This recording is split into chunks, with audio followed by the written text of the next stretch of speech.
There is a parallel universe in which we never had to sit through any of the bad Super Bowls.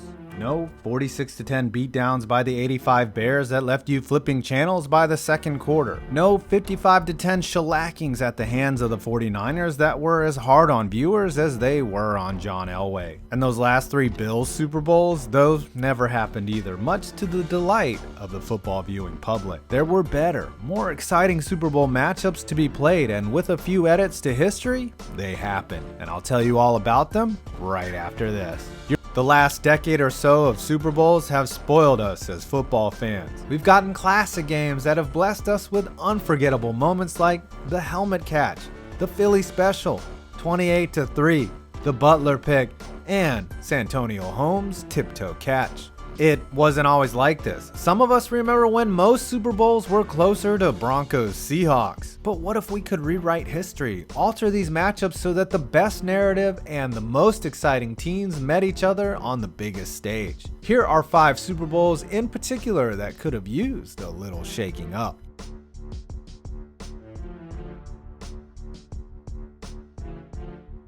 To be fair, we did get this matchup in the Super Bowl eventually. It was just about 14 years too late. We were looking for a Joe Montana-Dan Fouts battle, not the Steve Young-Stan Humphries bout that ended up 49-26. We all know the side of the story for the 49ers. They beat the Cowboys in the NFC Championship thanks to the late great Dwight Clark's fingertip catch in the back of the end zone. And they went on to beat the Cincinnati Bengals in Detroit a couple weeks later in the Super Bowl. The team those Bengals beat in their title game, however, would have made for a much more compelling matchup. The San Diego Chargers of the late 70s and early 80s ran a high-flying passing attack called Air Coryell, which was conducted by future Hall of Famer Dan Fouts and accented by Kellen Winslow, Charlie Joyner, a couple of gold jacket guys in their own right, Chuck Muncie, James Brooks, and Wes Chandler. In 81, Fouts passed for 4,800 yards and 33 touchdowns, a monster season given the era. The Chargers finished 10-6 and won one of the most exciting playoff games in history, a marathon showdown with the Miami Dolphins that lasted 73 minutes and 52 seconds and ended in a 41-38 victory for visiting San Diego. Unfortunately for the Chargers, Cincinnati, Ohio was a tougher climate than South Florida proved to be, and they came up short in a game called the Freezer Bowl, a fitting moniker for a game that was played in -59 wind chill and aided the weather-hardened Bengals to a 27-7 victory. Cincy's Super Bowl effort wasn't lacking, coming up short 26-21 to the eventual team of the decade, but it would have been more exciting to see the high-voltage Chargers give the Niners a run for their money in a climate-controlled environment.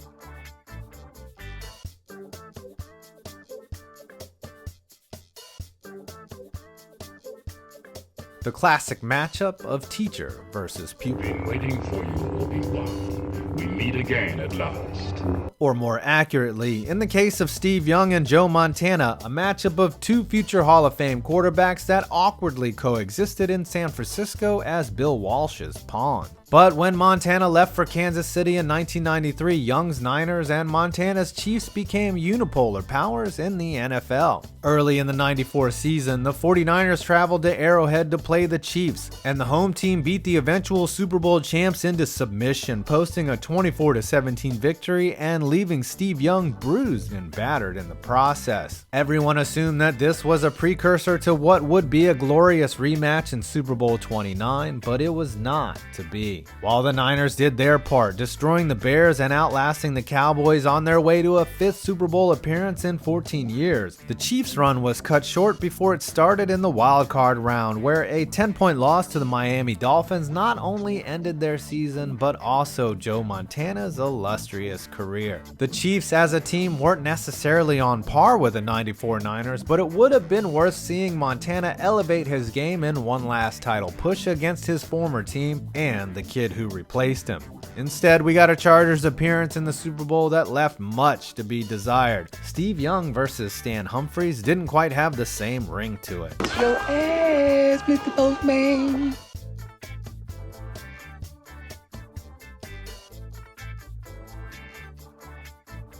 Not to be confused with the Packers-Patriots Super Bowl that actually did happen after the 1996 season. A Green Bay versus New England final round has eluded us in the current decade. This isn't one specific instance either. There were 3 different seasons where the Pack and the Pats could have and probably should have squared off against each other in February. The first season this could have plausibly happened was in 2010 when, as you'll remember, the Packers won it all. The Pats were supercharged that season. 2 years removed from a Brady ACL injury, they were 14-2 and had home field advantage throughout the playoffs. And then the Jets happened.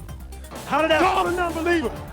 Especially you, Tom Jackson. The Pats went home, and Bart Scott couldn't wait to lose a week later, and Aaron Rodgers got his first and currently only ring. A year later, the Patriots were in the big game. The team they lost to, the New York Giants, beat a Packers team 3 weeks earlier that had gone 15-1 in the regular season and eviscerated defense on the strength of 45 touchdown passes from league MVP Aaron Rodgers. Ironically, it was the Packers who fell victim to a Hail Mary before halftime that ultimately kept them out of a potential repeat and date with the Patriots. Finally, there was 2014, the closest the two teams came to meeting in the Super Bowl. Just as the AFC Championship was kicking off in Foxborough, the Packers lost a heartbreaker in Seattle, blowing a 12-point lead with just over 2 minutes left in the game. Brandon Bostic bumbled a fateful onside kick, and Jermaine Kearse put the nail in the coffin of what was assuredly a meeting of 2 of the greatest passers ever. And that's the real tragedy. Because these two have never met in the final game of the season, the Rodgers-Brady GOAT debate rages on without a clear answer. Maybe one day we'll know, but the clock is ticking.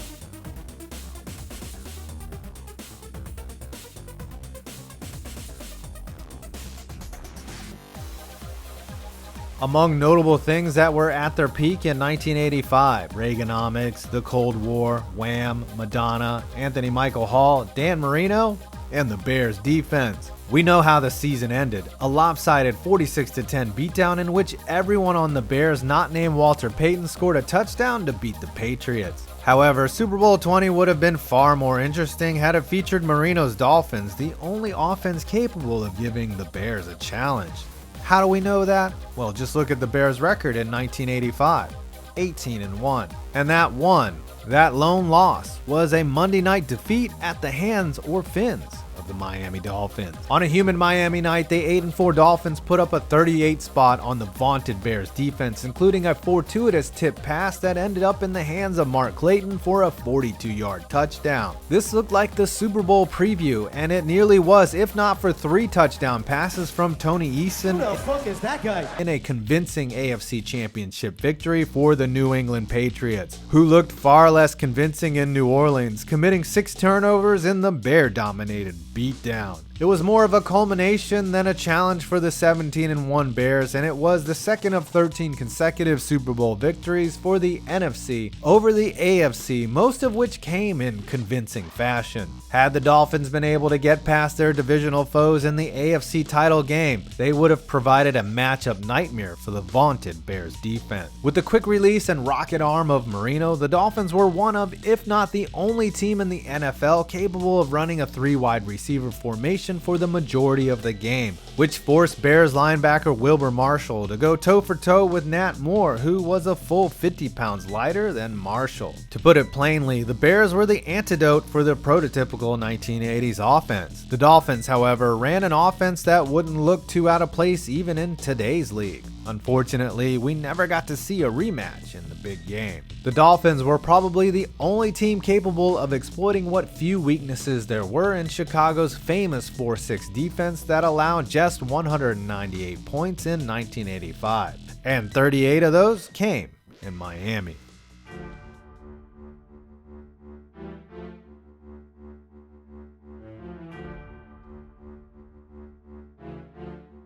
In the 1998 regular season, the Denver Broncos and Minnesota Vikings combined for 1,057 points, 126 touchdowns, and 29 wins. Between the league's 2 best teams, there was a current league MVP, a former league MVP, the current Rookie of the Year, and 3 future Hall of Famers on each side. These two juggernauts were destined to meet for what was sure to be a classic in Super Bowl 33 in Miami. The only problem was that one side wasn't able to keep up their end of the bargain. The Denver Broncos were on a tear in 1998. Behind Terrell Davis, their offense was humming, while John Elway in his final season was able to sit back and pick apart defenses with bullets to Shannon Sharp, Rod Smith, and Ed McCaffrey. Their defense wasn't dominant, but it was opportunistic, causing enough havoc to get the ball back at the right time, seizing 39 takeaways that year. Behind 2,008 rushing yards from Terrell Davis, the Broncos won their first 13 games of the regular season and 14 overall, including 4 of 4 behind backup QB Bubby Brister, while John Elway nursed his injured ribs courtesy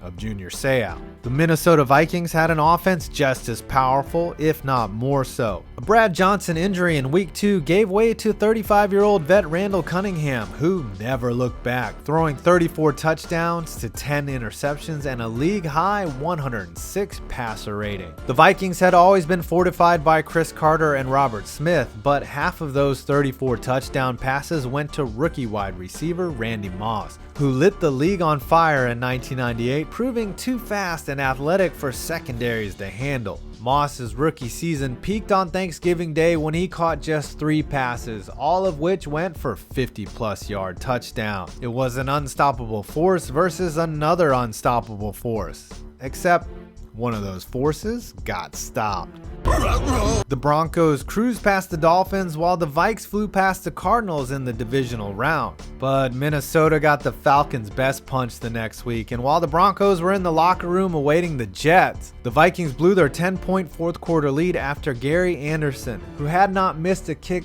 all season, avoided the uprights on a boot that would have iced the game. Instead, the Falcons tied the game on a Chris Chandler to Terrence Mathis touchdown and won it in OT on a Morton Anderson field goal. What could have been an all-time Super Bowl became an easy Broncos win, with Denver capturing their second straight Lombardi in a 34-19 win over the Falcons. Maybe instead of John Elway riding off into the sunset, it would have been Chris Carter or John Randall. The problem is, we'll never know. It's a nice dream, a fun hypothetical if you will, to imagine all these games between great teams that were only played in our minds rather than on the field. Sports are unpredictable, and in a win or go home playoff format that the NFL uses, it's not always the 2 best teams that make it to the Super Bowl. And that's okay. In a more stable format, maybe Packers Patriots would have turned into the Cavs Warriors of football and overstayed its welcome. The point is, part of what makes football great is that a wildcard team can crash the party, upset the favorite,